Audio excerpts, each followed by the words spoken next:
Assalamualaikum warahmatullahi wabarakatuh.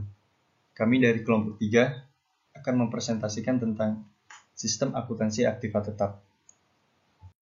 Kelompok kami terdiri dari Ari Purnomaji, Dwi Nikta Anggun, Mila Fadila, Rifki Ainul Hakim, Rizka Aprilia, dan Zahra Aulia Jannah. Aktiva tetap.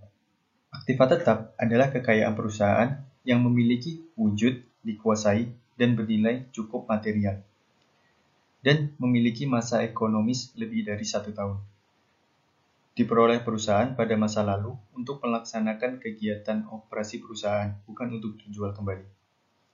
Nah, karena aset tetap memiliki wujud, sering juga disebut dengan aktiva tetap berwujud atau tangible fixed asset.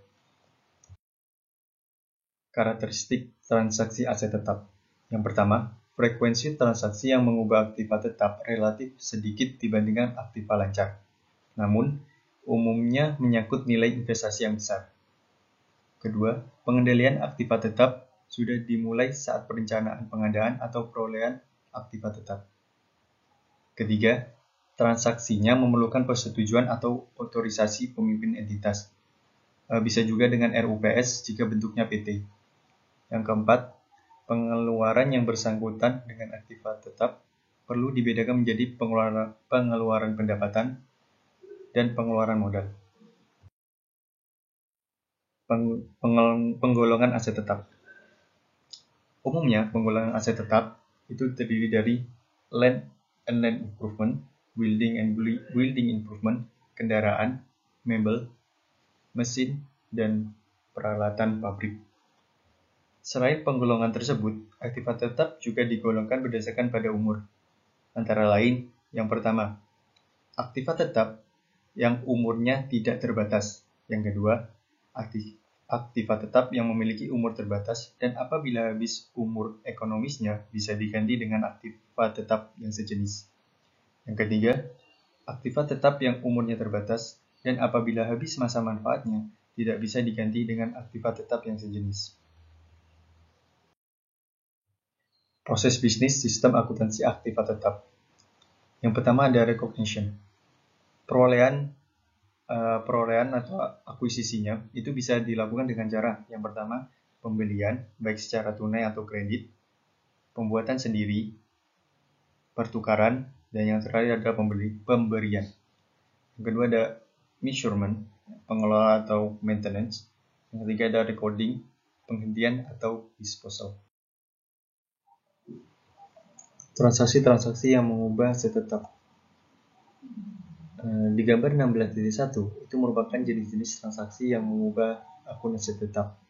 Akun aset tetap ini kan berada di normalnya ada di sisi debit. Jadi untuk transaksi yang berada di sisi kiri itu menambah aset tetap, sementara yang di sisi kanan itu mengurangi aset tetap.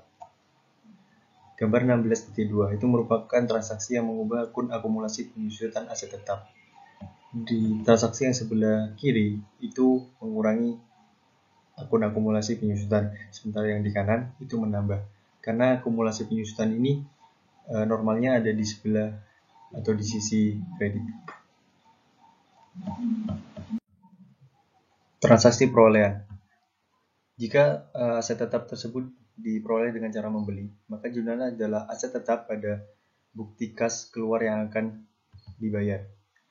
Namun jika aset tetap tersebut diperoleh dengan cara membangun sendiri, yaitu dengan berupa pengeluaran kas, maka jurnalnya adalah aset tetap dalam konstruksi pada bukti kas keluar yang akan dibayar.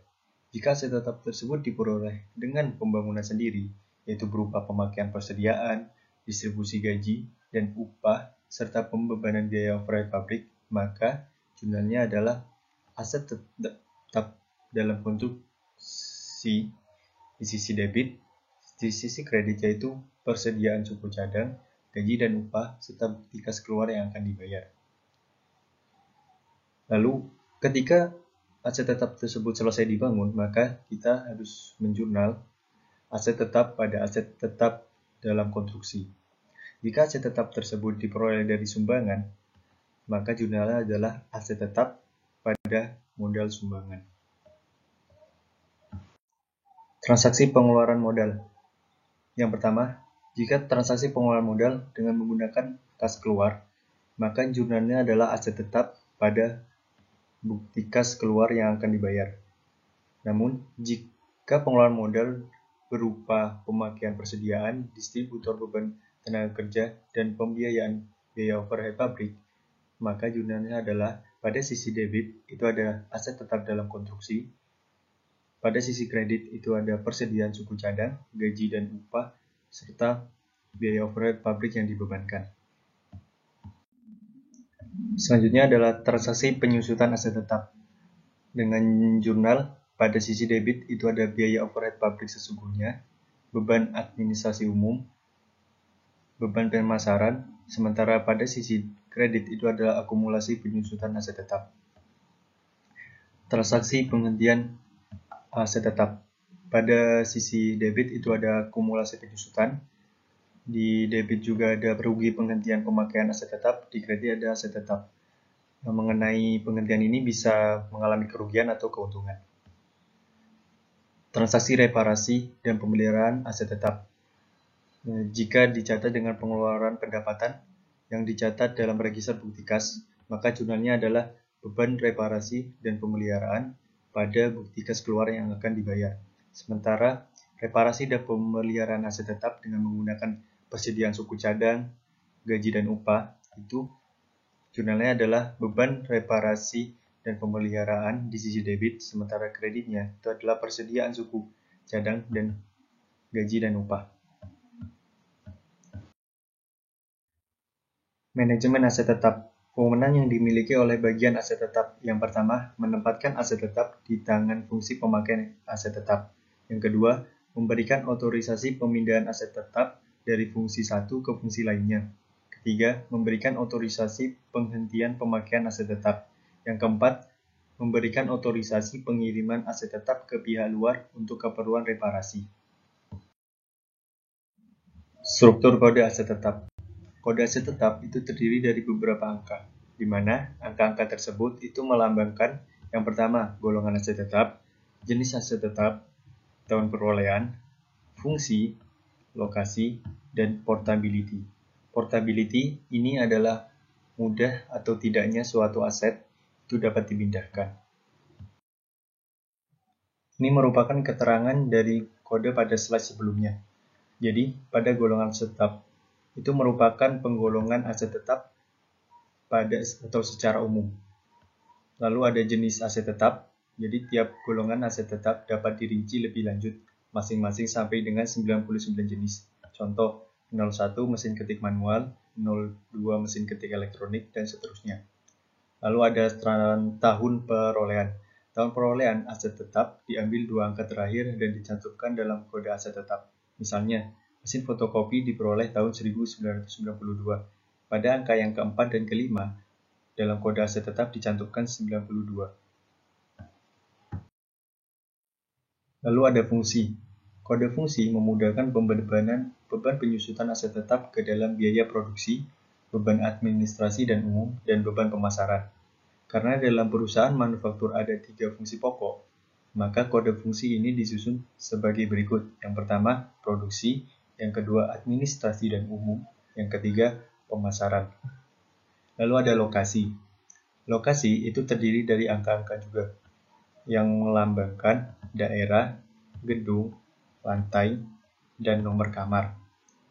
Lalu ada portability. Maaf, ini seharusnya portability. Portability aset tetap digolongkan menurut kemudahan dan dapat atau tidaknya aset tetap dipindahkan dari satu tempat ke tempat yang lain. Itu ada 3 angka. Yang pertama, angka 1 itu melambangkan portable, dapat dibawa dengan tangan manusia. Angka 2 melambangkan movable, dapat dipindahkan dengan bantuan peralatan. Angka 3, features, itu melekat pada aset tetap lain. Contoh, berdasarkan struktur kode aset tetap, sebuah mesin fotokopi akan diberi kode sebagai berikut: 4059234208062. Berarti makna kode tersebut adalah 405 berarti mesin dan peralatan kantor fotokopi, 92 berarti tahun perolehan, yaitu 1992. Angka 3 berarti fungsi pemasaran. Jika ini angka 2 berarti fungsi administrasi dan umum. Jika angka 1 itu berarti fungsi produksi. Lalu 420806 itu menandakan lokasi, yaitu berada di Surabaya. Lalu 2 itu melambangkan movable. Jika 1 berarti portable. Dokumen yang digunakan untuk merekam data transaksi yang mengubah harga pokok aset tetap dan akumulasi penyusutan aset tetap yang bersangkutan adalah yang pertama, surat permintaan otorisasi investasi, yang kedua, surat permintaan reparasi, yang ketiga, surat permintaan transfer aset tetap, yang keempat, surat permintaan penghentian pemakaian aset tetap, yang kelima, surat perintah kerja, yang keenam, surat order pembelian, yang ketujuh, laporan penerimaan barang, yang kedelapan, faktor dari pemasok, yang sembilan, bukti kas keluar, yang 10, bukti memorial. Ini merupakan hubungan antara jenis surat dengan fungsinya. Yang pertama itu ada surat permintaan otorisasi investasi untuk meminta persetujuan pelaksanaan investasi dalam aset tetap. Ada surat permintaan reparasi, dokumen yang berfungsi sebagai perintah dilakukannya reparasi yang merupakan pengeluaran modal. Yang ketiga adalah surat permintaan transfer aset tetap, berfungsi sebagai dokumen permintaan dan pemberian otorisasi transfer aset tetap. Ada surat permintaan penghentian pemakaian aset tetap, berfungsi sebagai permintaan dan pemberian otorisasi penghentian pemakaian aset tetap. Lalu ada surat perintah kerja, memiliki dua fungsi. Yang pertama, sebagai perintah dilaksanakannya pekerjaan tertentu mengenai aset tetap. Yang kedua, sebagai catatan yang dipakai untuk mengumpulkan biaya pembuatan aset tetap. Lalu ada surat order pembelian, diterbitkan oleh fungsi pembelian yang merupakan surat untuk memesan aset tetap kepada pemasok. Lalu ada laporan penerimaan barang, ditetapkan oleh fungsi penerimaan setelah fungsi ini melakukan pemeriksaan kuantitas, mutu, dan spesifikasi aset tetap. Lalu ada faktur dari pemasok, merupakan tagihan dari pemasok untuk aset tetap yang dibeli. Lalu ada bukti kas keluar, berisi jumlah beban penyusutan aset tetap yang dibebankan dalam periode akuntansi. Dan terakhir ada beban memorial, digunakan sebagai dokumen sumber untuk pencatatan transaksi penyusutan aset tetap, harga pokok aset tetap yang telah selesai dibangun, penghentian pemakaian aset tetap, dan belanja modal. Catatan akuntansi. Catatan akuntansi yang digunakan untuk mencatat transaksi yang mengubah harga pokok aset tetap dan akumulasi penyusutan aset tetap adalah 1. Kartu aset tetap, 2. Jurnal umum, 3. Register bukti kas keluar. Fungsi terkait dalam transaksi yang mengubah harga pokok aset tetap dan akumulasi penyusutan aset tetap yaitu fungsi pemakai, fungsi penelitian dan pembangunan, direktur yang terkait, direktur utama, fungsi pembelian, fungsi penerimaan, fungsi aset tetap, dan fungsi akuntansi. Dalam sistem akuntansi aktiva tetap, berikut merupakan jaringan subsistem yang ada. Sistem pembelian aset tetap dirancang untuk melaksanakan pencatatan harga pokok aktiva tetap.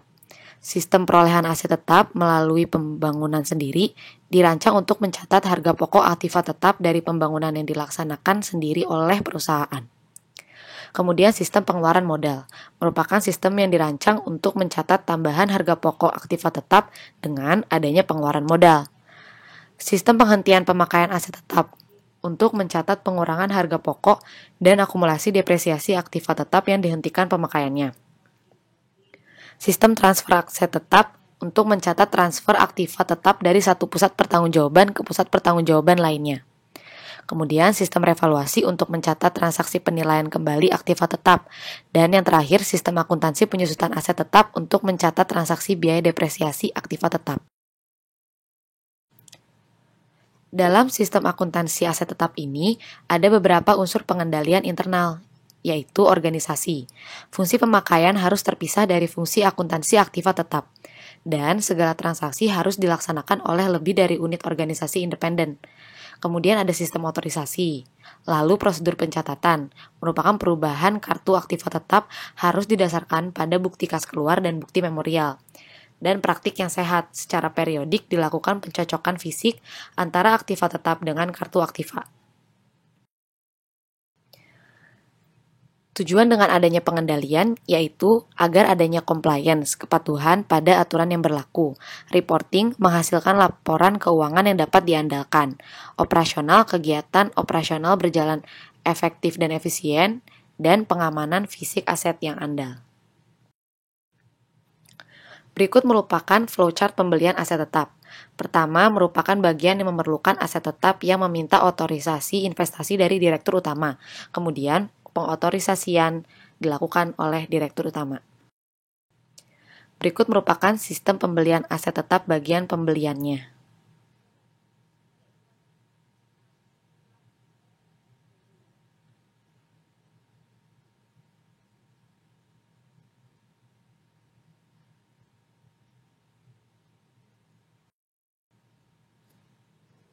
Kemudian bagian penerimaan aset tetap bagian utang.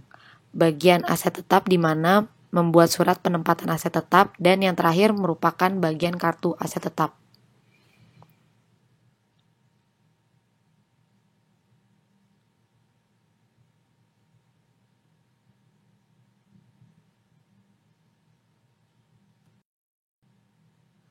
Bagian berikut merupakan flowchart dari sistem perolehan aset tetap melalui pembangunan sendiri.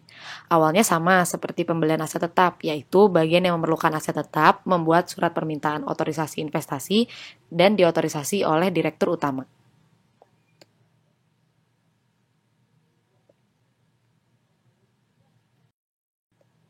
Kemudian lanjutannya adalah bagian reparasi dan pemeliharaan dan bagian gudang.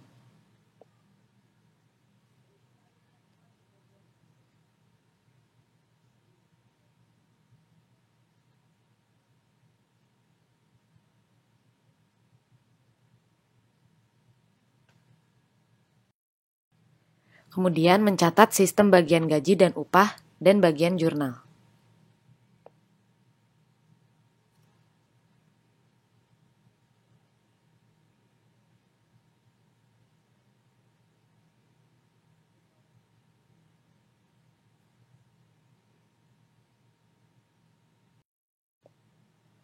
Yang terakhir adalah bagian kartu aset tetap dan bagian aset tetapnya.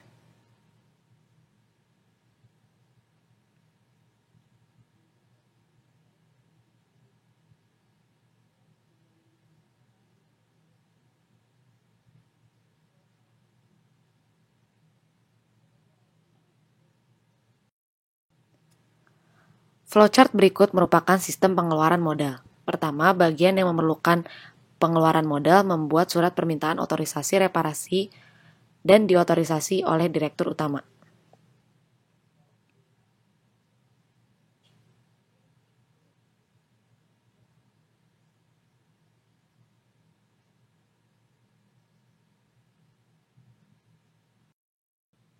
Kemudian ke bagian reparasi dan pemeliharaan, dan kemudian bagian gudang di mana mengisi kuantitas suku cadang yang diserahkan.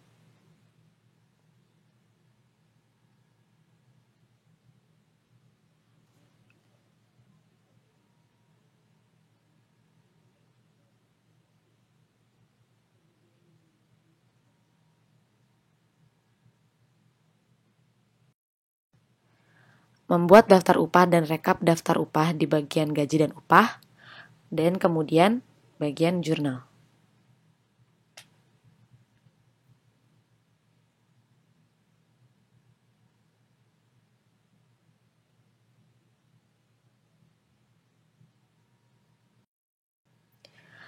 Terakhir merupakan pembuatan bukti memorial di bagian kartu aset tetap dan membuat surat penempatan aset tetap di bagian aset tetap.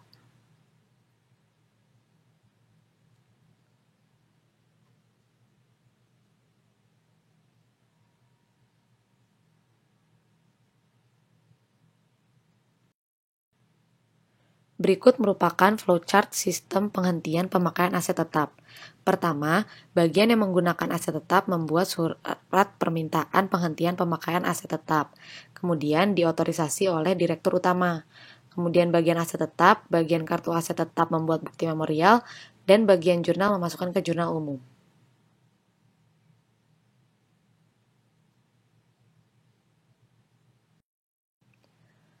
Berikut flowchart sistem transfer aset tetap.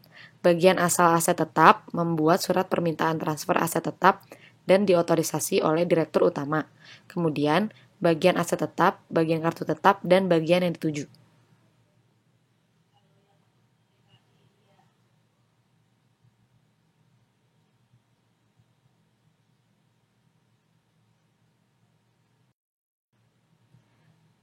Berikut merupakan flowchart revaluasi aset tetap. Mulai dari direktur utama yang membuat surat keputusan revaluasi aset tetap, kemudian bagian kartu aset tetap membuat bukti memorial, dan bagian jurnal memasukkan ke jurnal umum.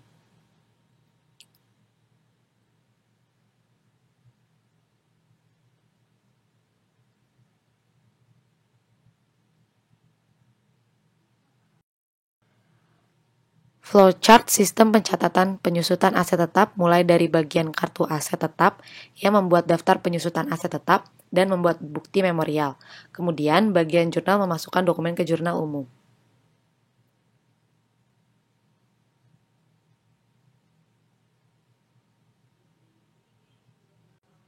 Sekian presentasi dari kelompok kami. Apabila ada salah kata mohon dimaafkan. Terima kasih atas perhatiannya.